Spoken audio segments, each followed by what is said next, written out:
Something has to change when Manchester City take on Aston Villa this Sunday, 2 o'clock kickoff. Make sure you're tuning in for the watch along. It's going to be a massive, massive game. I can't call it. It's so tough to predict this one because, I don't know, it's just the form. It's so difficult to predict, but something has to change. As a result of that, Villa, poor start to the season, shocking start to the season, in fact, winless in 5 opening games. Yet since those 5 games, they've gone on to win 3 Premier League games in a row. No side has gone on to win 4 Premier League games in a row since being winless in their first 5.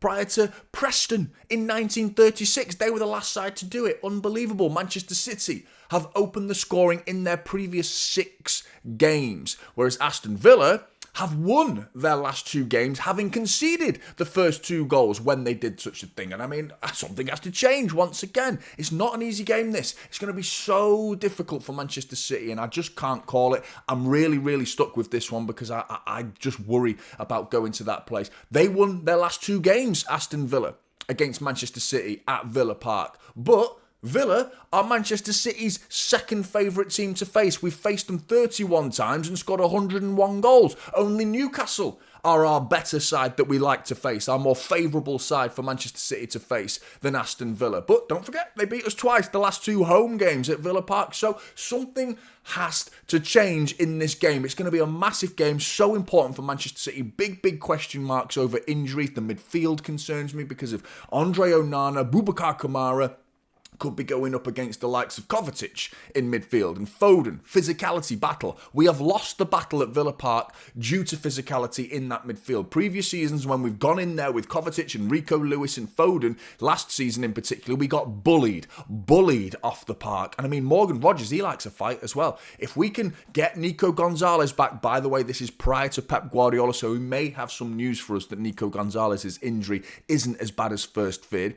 But if it is, and he isn't fit, and without Rodri as well, we are going in there with Kovacic, who's got plenty of capability and technicality, but physicality is not one of his strong points, and he's going up against Andre Onana and Boubacar Kamara. We're going to be, it's going to be a tough game. It's not going to be an easy game, this, and I'm worried about it. I'm not going into this game with chest. Even though we should be, really, because the form is very, very good. We have got the best striker on planet Earth, who started a YouTube channel, by the way. How good was that? How good was that?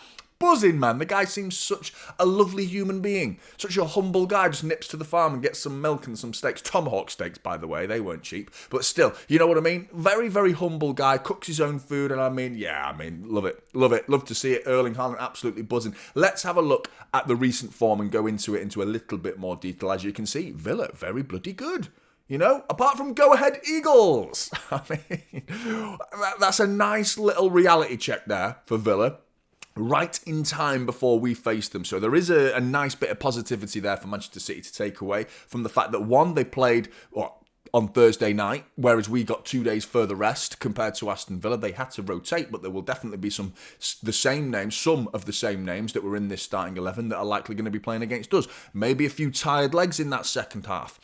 But you lost to Go Ahead Eagles, so I don't want to laugh too much, just mainly because they're called Go Ahead Eagles. Do you know what I mean? So I don't want to laugh too much, but I worry that they could beat us, Villa, and I might not be laughing. That's why I'm not laughing too much. But Go Ahead Eagles is a bloody brilliant name to lose to. What a fantastic name. But before that, very, very good. Go Ahead Eagles, by the way, I keep saying it. Go Ahead Eagles, I could say it all day. Go Ahead Eagles. Do you know what I mean? They are 12th and Feyenoord are top of the Eredivisie. If that's how you pronounce it. I pronounce it differently every time. Eredivisie. But yeah, Feyenoord top. They beat them, no problem. But then they face 12th. Another Dutch side that are mid-table, and they lose to them, which is maddening for the Villa fans. It must be. But like I said before, that very good form indeed. And they went 1-0 down to Spurs. And they went 1-0 down to Fulham. And they won those games 2-1 and 3-1 respectively. So yeah, it's not going to be easy, but Manchester City, we've got the best striker on planet Earth, Erling Haaland, who has scored in 5 away games in a row. Can he make it 6? Can he make it 7? Because that is a Manchester City record that is held by Sergio Aguero. So that would be interesting to see if he can do that. And could he be looking at Jamie Vardy's record for consecutive Premier League games? If he does that and then slips in a home goal in between, Come on, Big Earl. Here's Manchester City's form. It's nice to see that Arsenal draw moved off the list in the most recent 6 fixtures. We are basically very similar form to Villa, really. 5 wins out of the previous 6 games, but one of them was a draw. The other game was a draw and Villa's was a loss, which was most recently, of course, against who? Against who? Against Go Ahead Eagles. That's who. Everyone knows the Go Ahead Eagles. They're a massive club. Do you know what I mean? But yeah, great win against Villarreal. Good win against Everton. Yeah, good win against Brentford. That's what all of these are, really. Good wins. You know, the performances have been mixed throughout the game, but I think the steely determination of this Manchester City side is getting us over the line. Right, missing players. Again, remind you, this is prior to Pep Guardiola's pre-match press conference, so he may have news for us that could be absolutely sensational. And Nico Gonzalez is back, maybe even Rodri, because the rumours are that he might be like at the end of the month, and we're getting close. What are we on? 24th? End of the month, we're nearly there. Could Rodri be fit for this game? We very much need a bigger player, a more powerful player in that midfield than Kovacic for me. And I love Kovacic. I think he's very good, but I just don't want him to see him isolated in that number 6 position for Manchester City against Aston Villa's midfield. I just don't want to see it. I think it will struggle as a result of that. But missing players are the major doubts for Manchester City are Kasanov, Rodri and Gonzalez. Mixed reports, like I've said, so that might change as well. Villa, Andreas Garcia, Yuri Tillemans, they're defos, definitely out. And Luca Digne is 50-50. Ian Maatsen came in for the Go Ahead Eagles game. So we'll probably see him if Luca Digne is out, but it is 50-50. I wouldn't be surprised if he's okay to be thrown straight back in rather than going with Ian Maatsen, who's not had a great time at Villa. Ian Maatsen, I thought he was going to, he was a big money signing. They spent a lot of money on him, and he's just not done well at Aston Villa whatsoever.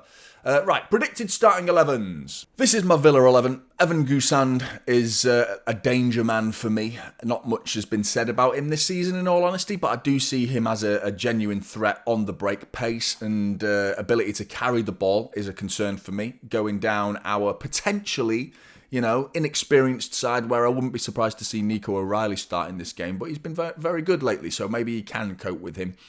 Andre Onana, it's these two in the middle, and Morgan Rogers as well. He's tough as well. He's the danger man, isn't he, really? He's the creative danger man, of course. He scored against City last season in this same fixture. Ollie Watkins not having the greatest of seasons so far, but he scored for England the other week, so I wouldn't be surprised to see him start. Donyell Marlon as well. I think he's a very dangerous player. I wouldn't be surprised to see him start instead of Ollie Watkins. A bit more tenacity about him, a bit more of a terrier, a bit more of a bulldog type attitude.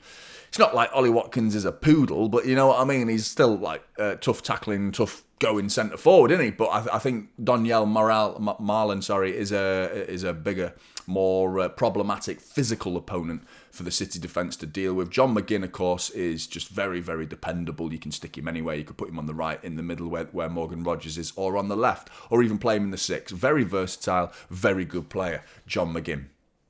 Donnarumma, for me, Manchester City, has to start. No two ways about it, really. Absolutely sensational start to his Manchester City career. Ruben Diaz and Josko, good partnership was building before that little break. Josko was a bit sloppy in the Villarreal game, but, we come away with a clean sheet, so can't complain. Ryan Aït-Nouri was on the bench for Manchester City against Villarreal, so I'm a bit interested into seeing what Pep's thinking is going to be going into this game. I still think it would be wise to go with a bit more this season experience is what I'm talking about, not long-term experience, because obviously Ryan Aït-Nouri's got years ahead of Nico O'Reilly, but I still think this season minutes and form in particular, Nico O'Reilly deserves to start at left-back for me. And I think Matheus Nunes, who's having a great season so far, let's hope he can continue that at right-back. I think he should start at right-back for Manchester City. I mean, if Rodri's fit, Gonzalez is fit, either of those two play in front of this back four. Unfortunately, if neither of those are fit, and it's not because I don't like Kovacic, because I think he's a very capable player. I think he's the sort of player when you're 2-0 up against Villarreal, you bring him on and he looks bloody brilliant because we can dictate the game and there's not much of a threat going the other way because Villarreal weren't at their best, in my opinion. I just think this is going to be a different ball game. It literally is a different football match. So, of course, but I mean, Andre Onana and Boubacar Kamara, they worry me against an isolated Kovacic. Could we see Reinders being asked to drop a little bit deeper in this game to play alongside him and be a little bit more pragmatic in his approach, because he's been a bit more of a free spirit, Reinders, in recent games, closer to a 10 than a 6. I would ask him to be more of that traditional 8, in this game, and make sure he can get alongside Kovacic as often as possible. A lot of people want to see Ryan Cherki in this game as well, and considering how Savinho played the midweek against Villarreal, I actually thought he was man of the match. I thought he played very well, got himself an assist. It would be harsh to then drop him. So you have to go with the hand that you dealt. And if you're insisting on starting Ryan Cherki, then I would start Savinho on the left and put Ryan Cherki on the right, if you're insisting, because Doku's last 2 games have dipped. So this is the way the game should be going for me. And I personally think we should be playing the form hand, the hand that is in form, the players that are in form. Now, Doku, we're talking 2 games. So it's a bit harsh, because I thought he was unlucky against Everton, and Day had a very good game. But against Marino, the right back for Villarreal, Doku should be doing much better in that game for me. But yeah, I think I would go with Savinho on the left. He's not doing this, by the way. Pep, I can't see Pep doing this at all. I think he will go with Doku, and he will go with Savinho, and Ryan Cherki will be on the bench. I'm almost certain of that. But I'm going with Ryan Cherki